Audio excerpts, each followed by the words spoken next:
Hey everybody, welcome to another edition of Tent on Hammer Talks. I'm here joined with my fellow co-host as usual, Jeremy Waxman from Tent on Hammer, other words known as Justice. So I'm going to pass it over to him while I kind of get a few other things set here, and we'll get rolling. All right. Thank you. Glad to be back for another episode. For those who may be tuning in for the first time who aren't familiar, we are here because of Tent on Hammer, tentonhammer.com. We do both write for that site. We do encourage you to check it out. We got a lot of authors on there. We got a lot of different content, whether it be news, features, game reviews, guides, tier lists for certain competitor games. Got all sorts of good stuff. Forums, to check out. You get involved in the discussion there.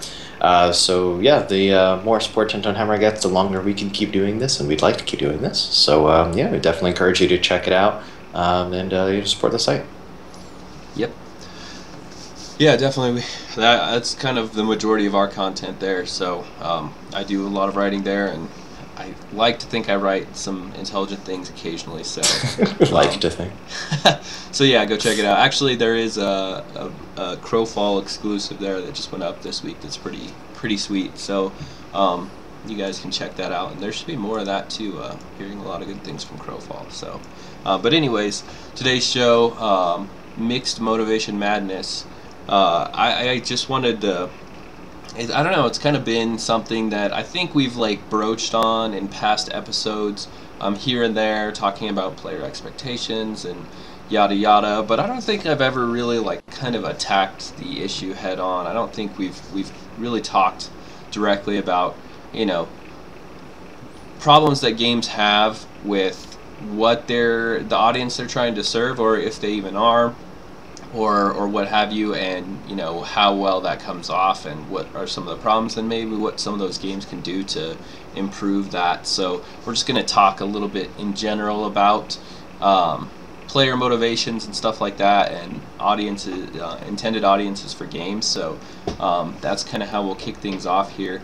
So first, I guess I'll just pose the question to you, Jeremy. When you're since you're esports expert for us over there. When you're coming into a MOBA, what are a couple things that you're just expecting that MOBA to do, or what experience you're expecting it to have?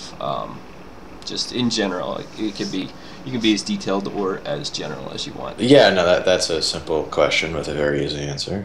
All right, so I think there's a few important factors. You need to have enough of a variety in the lineup of the characters that you can select that it gives a different game experience each time you play, and it doesn't just feel like the game's the same every time. The system needs to be fleshed out enough that there is, as I said, enough variety in gameplay and enough things to do and enough things to focus on without being so overly complicated that it's impossible to learn without taking a year-long course in it. And above all, it needs to be fun while also feeling like there's real competition between yourself and the other team. I mean, obviously there's more things than that, but without making the entire show literally just answering that question, that's going to be my answer to you. No, that's good.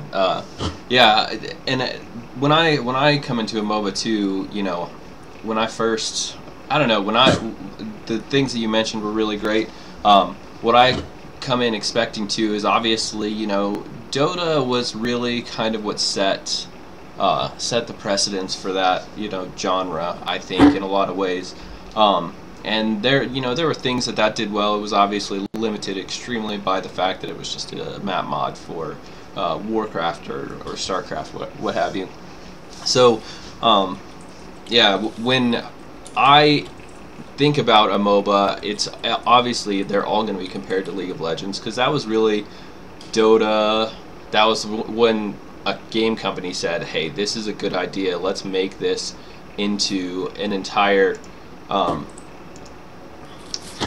turning this into an entire game of its own. So League of Legends, came in, started playing it in the beta, and it was a little bit rough at first just because it was totally different than Dota in a lot of ways.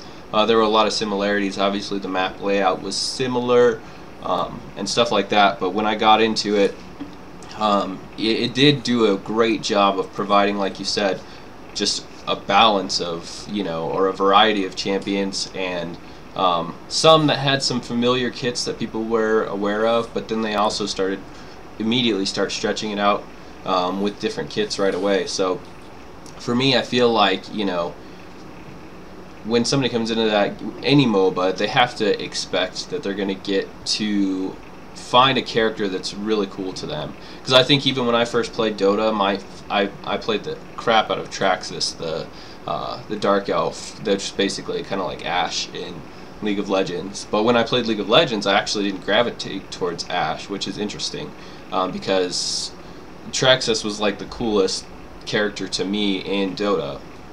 But then when I came into League of Legends, I instantly gravitated towards, I think at first it was Pantheon, but his kit was a lot trickier because it was kind of like a lot more skill than I was expecting, or I had been used to playing in Dota, so I wasn't used to his kit. So I gravitated over then towards Tryndamere and started playing him a bunch and had a lot of fun with him. And he was actually a really weird champion as well, but I just really thought he had a cool theme to him. So anyways, my whole point is, I think that, a MOBA, when you're looking at it, it's got to have, it's just got to have cool characters that people can gravitate towards, that not just look cool, but that they're able to kind of, play with and compete with. Because really, when the bottom line is a competitive game. People come in there because they know they're going to be facing off against other players, and that's the theme.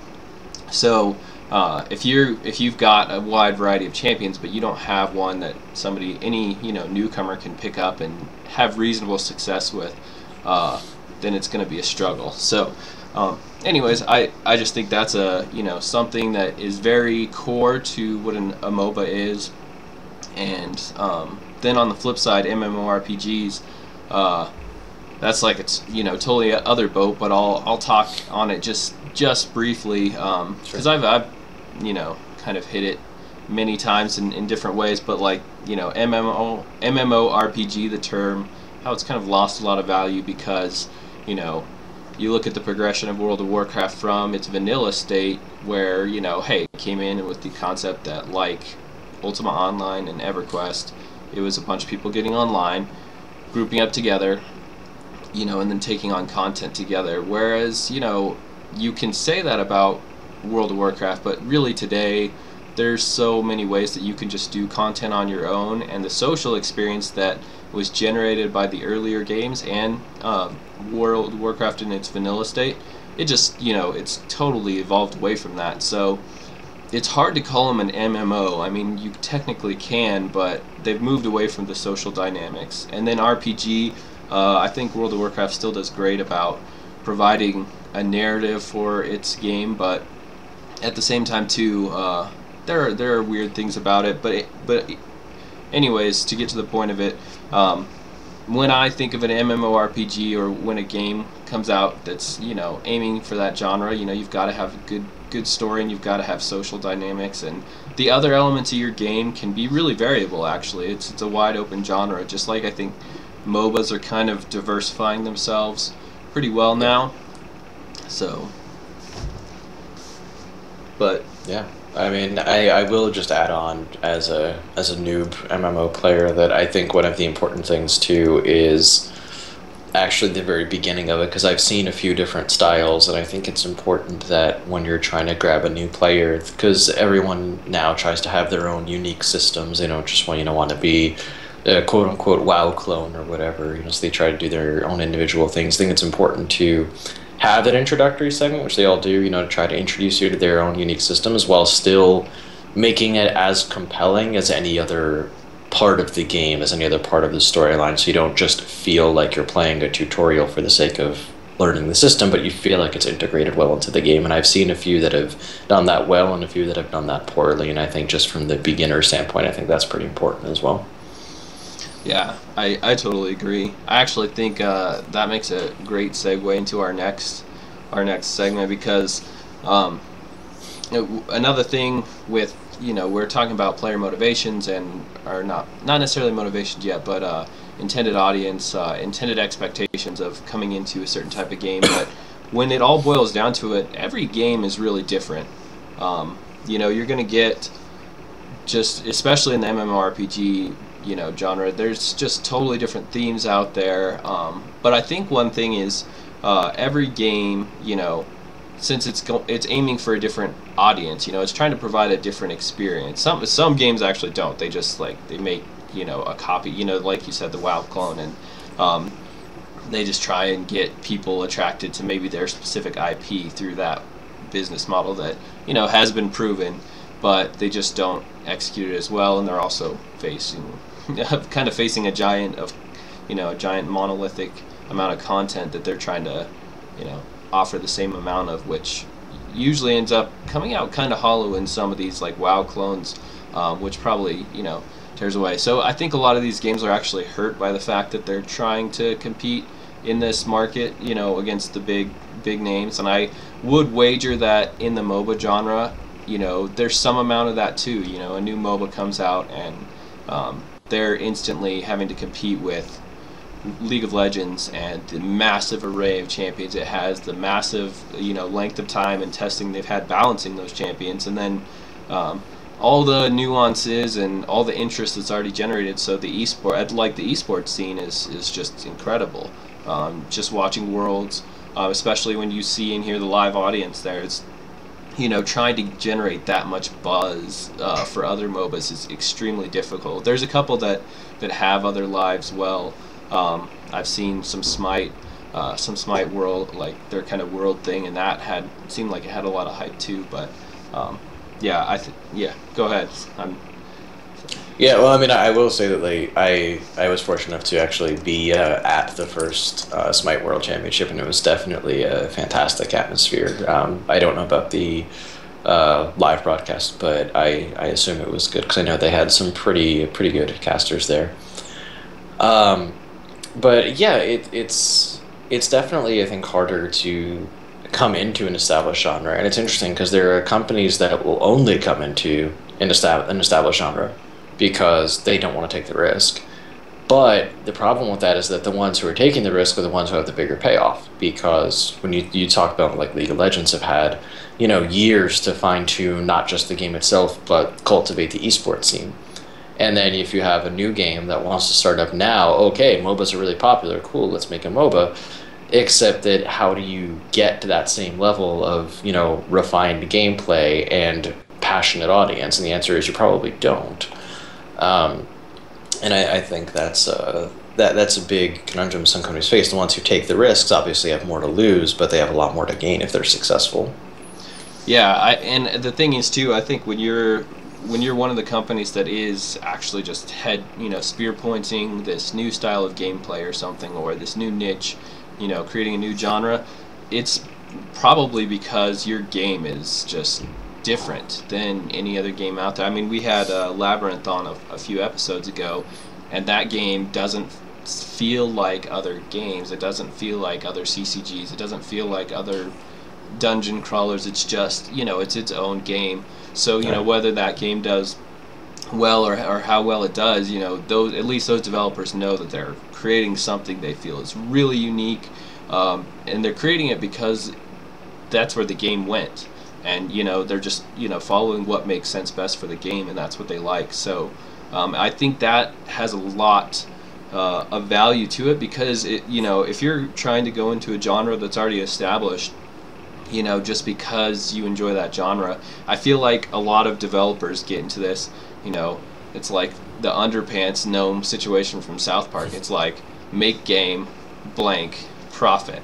Like they know they want to make a game in the genre, they might have an IP or something, but they just don't have necessarily anything specific about the game that really sets it apart. And I think they try to innovate after they've already got the idea, but there's only so much that can happen if you're not really just going where the game wants to go, and making it about what your core concepts are for story or gameplay mechanics or something like that. So I just feel like too many games kind of getting lost in this mess of, not being able to identify themselves or set themselves apart in a really unique way. Because if you're not making yourself intriguing to players, you've already lost half the battle. Because I mean, how many games? Do you even? I don't know if you have. Do you use Steam a lot on your? Not a lot, no. Oh, okay. I was gonna say, like, for me, I feel like I don't use Steam a lot either, and I've got like, 30 games on there or something, and just picking one to play. So like, if you're not intriguing, right? And I know I'm like not the worst case scenario. My brother has like 100 games. Literally, he has like 100 games on his Steam library. I think that might be more about Steam's successful business model and their sales on games that people buy and never play, maybe more than anything else. But yeah, but the point is, like you've got, players have a million games that they can play. There's so many options. Your game really has to stand out if you want a chance of being successful, especially today's free-to-play market. Free-to-play is almost like expected, especially, we can look right back over the MOBA genre. League of Legends, really, it wasn't the first free-to-play game, obviously, but their business model was probably the most sound one of any, and it just worked, and then after that, I feel like after League of Legends, players expected all games to be free. After that point, it seemed like I think it definitely helped push things that direction. I mean, as you said, it certainly wasn't only League of Legends, but I think when the most played video game in the world is following a certain format, it certainly makes that format look a little bit more appealing to others, for sure.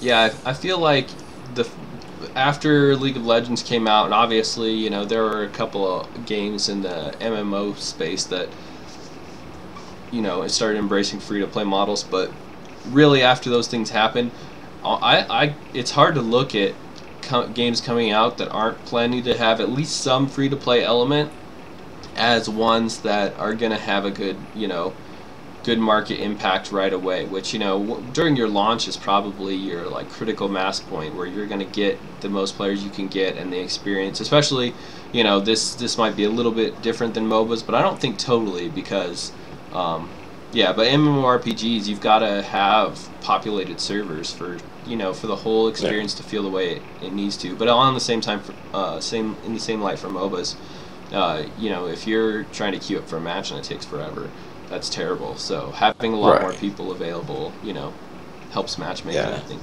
And I'm sure you can give some specific examples if you'd like, but you've even seen some games in the MMO genre that have tried to be paid and have had to move over to free to play just because they found it wasn't working otherwise. Oh yeah, definitely. It almost seems like when you see an MMORPG come out not free to play, you're just like setting the clock. You're like, okay, 6 months, or a year, whatever. You figure that game is going to go to free-to-play, which I can't remember which episode it was. I think maybe we addressed it at some point. I don't know if it was ever a focal topic, but just the fact that, transitioning, maybe it was in a Theory Forge episode, but transitioning from a paid subscription model to free-to-play, that ends up being really weird for a lot of games, because one thing like that we learned with League of Legends, their monetization model worked really well because it fit their game design. It just fit their game was kind of built around that idea from the beginning. Hey, this is how we're going to build the game. We're going to make it free to play, and this is how we're going to finance it. And it worked. Right. But when you're a pay to play game or a subscription model or whatever your monetization model was, and then you go to free to play and you start making these cash drop options, all of a sudden you're injecting things into the game design that weren't originally there, that it wasn't designed with, and all of a sudden it throws everything off. And that's why I think you hear a lot of people talk about pay to win. That's really rampant in MMORPGs, just because you're injecting all this new stuff into the game, and you have to attract players to buy it if you want to stay financially viable.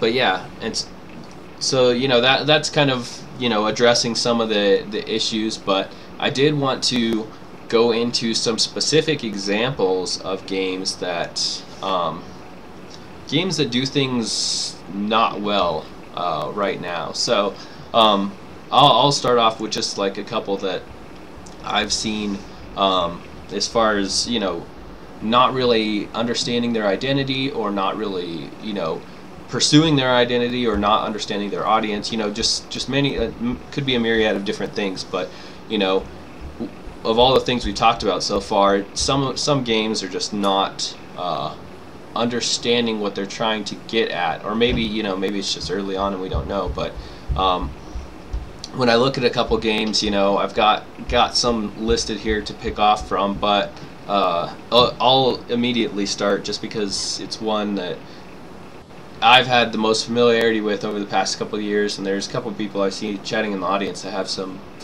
familiarity with it. But Landmark, EverQuest Next development type stuff. When that first came out, when Landmark first launched, everybody really enjoyed it. Like, it was buggy, you're like warping all over the place because it's early access and stuff, but you can go out and literally like mold the world. It was kind of like Minecraft, but just totally beautiful already. And then for whatever reason, they just, the developers, they refined that, got the bugs tweaked out so that it's like a much more playable experience, but they just kind of focused in on just the building tools, and it was just all about building. And all of a sudden, the people that came running in because they want to explore this new world and fight monsters in it and all this stuff, and build it and mold it, all of a sudden a lot of people are leaving because it's just, the focus has gone to just being about building, which there are reasons that they did that, but I don't think that was the identity they projected when they marketed it. So needless to say, the game, Google Trends is like basically flatlined for Landmark. They're still interested in EverQuest Next, obviously, as a massive IP franchise, but as far as Landmark, it's really flatlined, and there's a small dedicated community still playing it. I want to say maybe 1,000, 2,000 players around the world, just dedicated builders that do amazing things, and there's still a lot of great content coming out of that game. But it's kind of a shame, considering all the hype that came into it, and all the people that came in, but then drifted out because the game didn't quite provide the experience people were looking for. So. Right. Yeah, and that's the kind of thing that can be solved with something we've talked about in the past, which is, I guess, having a better feel for your community and having better communication with your player base, particularly in the early phases. If you're if you're doing early access and that kind of thing, like, that's the point, isn't it? Is to get a feel for the community. And I feel like perhaps, based on what you're saying, that perhaps there was maybe a grave misunderstanding of exactly what people were enjoying about the game. They say, oh, hey, you guys are enjoying building stuff? Cool, we're going to give you a lot more tools for that. But then they forgot about the other thing that's, what people were using those building tools for. They weren't just, necessarily building for the sake of building, like you said, like in a Minecraft, which still even has gameplay outside of that. So I feel like that's perhaps an example of a company, failing to communicate with their player base. And when you're trying to do something, especially when you're trying to do something big, and you're doing the early access because you're really excited about your product, and then you fail to actually have that connection with your community, I feel like you're just wasting all of the effort that was being put into that point.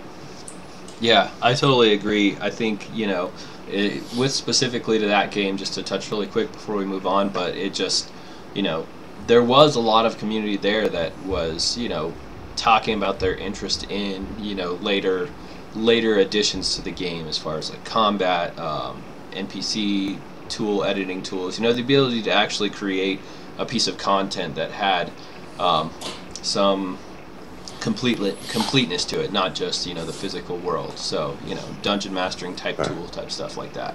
But yeah, and for whatever reason, the vocal minority of builders is kind of the only thing that got answered. So yeah, I mean, it's struggling, I think, in partiality because of that, and then other studio issues. But another game I have on my list here also that I wanted to hit on was The Elder Scrolls Online, which for me is always like a painful one to talk about, because as somebody who is a huge Bethesda fan, which I guess like lately I'm not a huge Bethesda fan because I haven't ever played a Fallout game, I guess. So like I'm currently being Right. shunned. So you're a terrible fan. I'm being shunned on Twitter by everyone for not having played Fallout. But yeah, anyways, I love Bethesda. Daggerfall was my very first PC video game ever. Well, I mean, I guess I played like MS-DOS, like the Gorillas, where you're on the red skyscrapers throwing bananas. But anyways, um, my first real PC computer game that was really complex was Daggerfall, the second of the Elder Scrolls franchise. So really love their games. I love their single player adventures and the sandboxy nature to them. Probably darn near perfected with Skyrim, I would say. And anyways, we'd heard Bethesda talk about an MMORPG a lot for a while, and every time I heard that, I was thinking like, oh my gosh, it'd be like Daggerfall Online, or then as Skyrim came out, I'd be like, oh my gosh, it'd be like Skyrim Online. That would be amazing. And it came out not so amazing because although it is kind of like Skyrim, just a massive multiplayer version of that, the problem that it suffers is it's still being designed with so many single player elements. So kind of what the people that love those games, the Bethesda games like myself, but also love MMOs for what my expectations of MMOs are, is social dynamic environments. I don't feel like the Elder Scrolls really answer that at all, and that's why I want to say, if not for it was either WildStar or Elder Scrolls, is one of the fastest switches to free to play that I've seen from a big celebrated toted IP or something that just suddenly went free to play really quick. So I just feel like that game maybe didn't take advantage of the strengths of what they do, and they didn't translate it into what were going to be obvious I don't know, maybe not obvious, but to me I feel like obvious expectations for an MMO type game. Yeah, I mean, it makes a lot of sense, I think that's perhaps some of the danger of either trying to cross into a new genre, or, when you have an established IP that there's certain expectations around, so it becomes difficult to balance the expectations around what it already was and what you're trying to make it into. And I think there's a way of either trying to appeal far too heavily to one side or trying to toe the line in such a middle ground that neither side really gets appeased. So I think that, when you say, oh my god, this IP that I love, it's going to do something new, I'm so ready for it, but there's actually, even with an established IP, and maybe even more so, there's actually a lot of risk there because of the expectations for both sides that may not be able to be met, and it can lead to some difficult and sometimes poor development decisions. Yeah, definitely, I totally agree. In fact, I think we did a whole episode about franchise expectations and IP, just because it is a huge issue, and it plays heavily into this bigger problem we're talking about of games that just come out and people are expecting certain things of them because of what they are, or because of how they've marketed themselves, or XYZ reasons, and they just don't pan out. They just, for whatever reason, players aren't playing them. And I think it always intrigues me because some of these games that we're talking about are extremely well made, high quality, all the bells and whistles, everything you would expect, but it just doesn't come together well, or it just just doesn't work. And I think that what you're talking about definitely plays into that. Just there's having a huge IP is just could be really dividing. It can have issues, right, as far as if you're going to satisfy the people and push that franchise forward, or if you're going to be disappointing because maybe you did innovate too much, and the people who are fans of that franchise don't like the direction it's going. So yeah, there's definitely just a ton of risk with that. But I don't know, I kind of feel like you've got to take some risk there, and I feel like not enough of those games take the risk. I feel like I'd rather see a game that does something with my franchise that I'm like, oh, why did they do that? But at least they did something with it, rather than having a game that's like, oh, this is kind of worthless. IP, and then, Right. so it. I don't know, but that's obviously totally personal preference. So that's my own. Yeah, well, I think I mean my feeling is that you're no matter what you're doing, it's some level of risk, so maybe embrace it a little bit. But I think it actually brings us right into our next point, which is that no matter what style of game you're making, whether it be, trying to bring an established IP into a new genre or just whatever you're doing, um, one of the important things you need to build on is what do I actually want this game to be? And then really go into, because we were talking before about, maybe being unsure how much of the single player experience do I want? How much do we want to make this into an MMO? So really sitting down and understanding exactly what style of game you want it to be, as I said, whether it's a brand new IP or an established one, and saying, okay, we want the game to play out like this particular way. What systems do we need to build to make that work? What is going to make people want to play this style of game, and understanding what it is it's going to take to make it, and not worry so much about, well, like as you're saying, well, it's an Elder Scrolls game, so we have to do X, Y, and Z, but we also want to bring it to the genre, which means that Y doesn't quite work, but people expect it from Elder Scrolls, so we kind of need to make it work anyway, and focus on what mechanics, what systems are actually going to make the game in the end feel and play the way that you want it to. And I think the games that are able to do that effectively, regardless of what name is attached to them, are the ones that ultimately end up doing well. Yeah. Yeah, and just having developers kind of take some time. I mean, I don't want to undermine developers. I'm sure there's a lot of other things that factor into what they're able to do, or why, as far as tech issues or investor expectations, things like that. So, but yeah, if the people creating the game or funding the game or what have you, if they were able to just take some time and just really put an emphasis on their identity, I think it'll be a huge benefit to the project going forward through development and through marketing and launch and all that, because there's nothing worse than a game that you're following for a while, 6 months, maybe a year, maybe even longer than a year, as you're waiting for it to come out, and it comes out and just utter disappointment because expectations haven't been managed, or the game just doesn't really do what you want it to do, or not necessarily what you want it to do, but what it said it was going to do.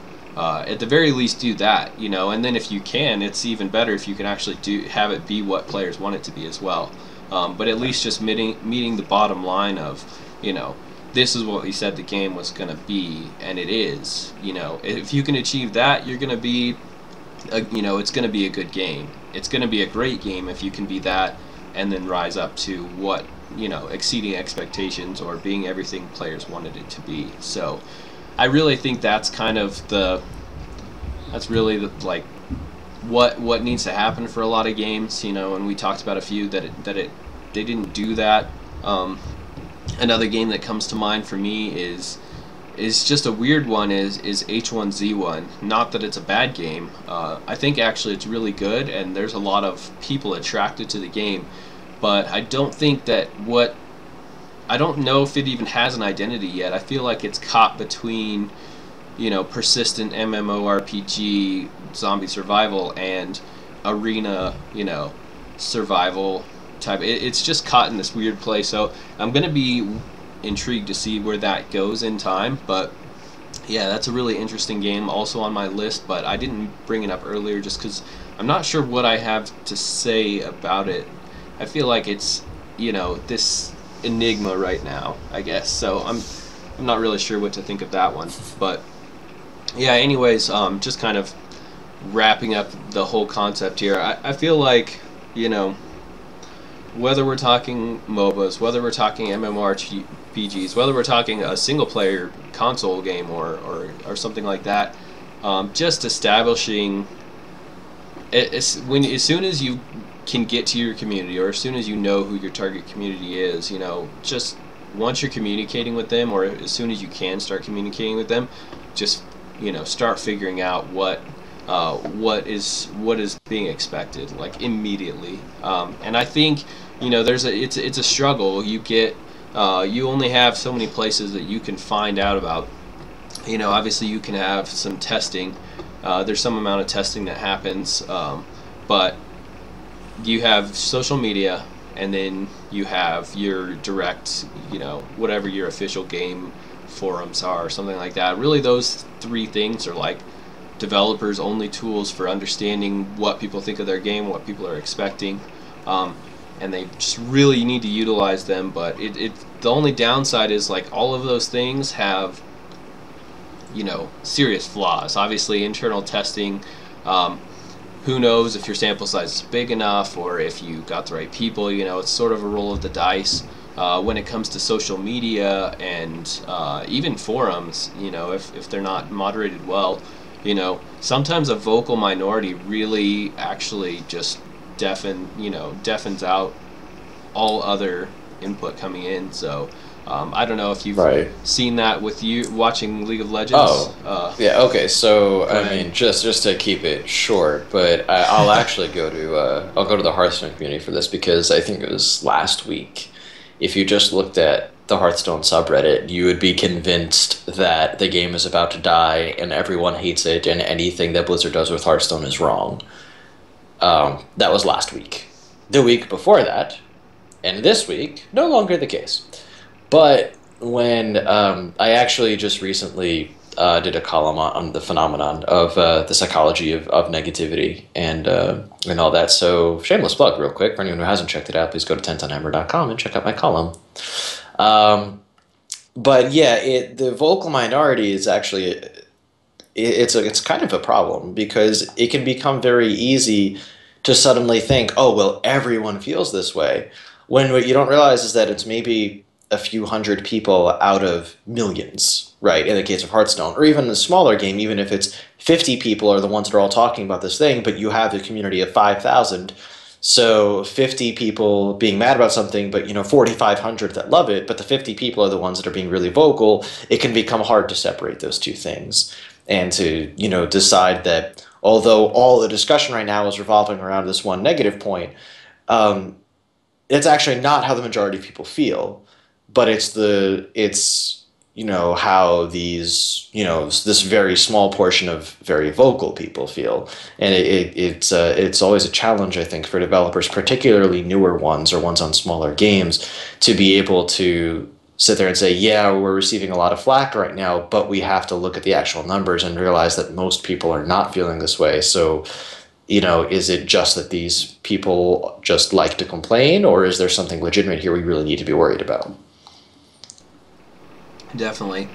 And with trying to manage, sift, instead of trying to like sift out, obviously, you need to hear your community, and you got to, try and kind of pick out what the community is saying to you, and sifting through some of that loud minority can be really challenging. But I feel like it's a lot easier if kind of there's this back mindset, this thought in the back here of developers' heads, about what their game is supposed to be like. And obviously too, I think across all gaming, it's really commonly known, the bottom line is a 3-letter word, and it's fun. If your game is fun, people are going to play it. So and it's a little harder to figure out whether something is going to be fun on a small scale to a large scale, because we cover multiplayer online games. You cover MOBAs, I cover MMORPGs, kind of two different styles, but totally still have the same problem of what might be fun for one person might not be fun for another person, or what mechanic might be fun for one might make the game worse for everybody else. That is giving it that fun. Like some of the random effects in Hearthstone, since we were on Hearthstone, some of those are cool for the one person who's doing them, but not cool for everybody on the receiving end. So just kind of back a little bit of back and forth, but it always goes back to the bottom line of, if your game is fun, people are going to play it. And I think for games that are still in development, or MMORPGs. I kind of consider them always in development in a lot of ways, because they can continue expanding and adjusting their features. But really, just having a goal, an identity that you're pursuing, and let your community's opinion kind of mold that slightly. Let it touch it a little bit. Let it adapt things, but all in general, you still want your game to be about that identity. So I think that's really the gist of it. That's kind of going through all the things that I kind of had on my mind this week as far as touching this topic. I feel like that's everything that I think. I mean, Jeremy, do you have any other thoughts about this, as far as like final conclusive thoughts? We really kind of bounced around a lot today. I feel like hit some different stuff. Yeah. I feel like we're pursuing an end point here, but yeah, I think, and Baby kind of put in the chat, it's what we've been kind of saying this whole time, but as I said, we like to talk a lot and say things. But I think basically what it comes down to is it's not always easy, and there's challenges, especially depending on what the particular members of your community are. But yeah, it just comes down to connecting with your community and realizing that well, it's half and half, really. I think is the point. You have to connect with the community, understand what they want, but you also have to understand what your own vision for the game is, and you can't be swayed too far from that, from any outside expectations when possible. As you said, developers certainly face challenges, whether it be from the community or internal or tech or investors. There's certainly a lot of challenges that game developers face. And no one here is saying that game development is super easy. Just follow this one simple trick and you'll make the most successful game ever. We know it's not like that, but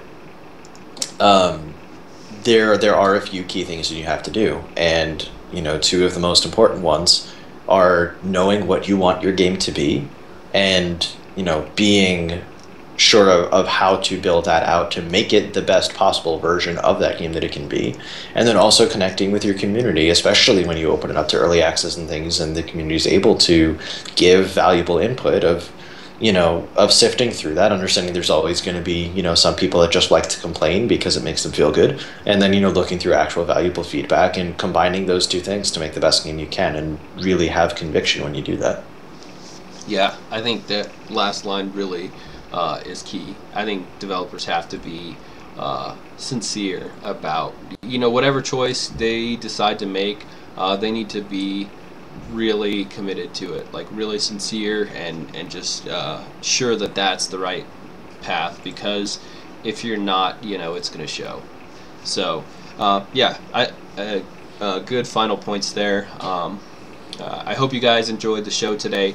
It was a little bit different than we've done before, slightly. I mean, I guess there's probably a little bit of ranting in all of our shows, but this one was a little bit more prone to that than others. So, but yeah, thank you guys. I see some people here that show up very often. Thank you for continuing to come. Obviously enjoying the show, so come back more. See a couple new faces, I think. If you guys enjoyed the show, come back again next week for another one. I think we're going to have some cool stuff next week. So, yeah, with that, always, of course, if you aren't aware, 1010 Hammer, right above my head, that's where we work. We write for 1010hammer.com. Lots of stuff. Jeremy just started, like he said, his video column, posted a link in the chat for that. Pretty cool little thing. So there's that, and all our written content. So go there, check it out.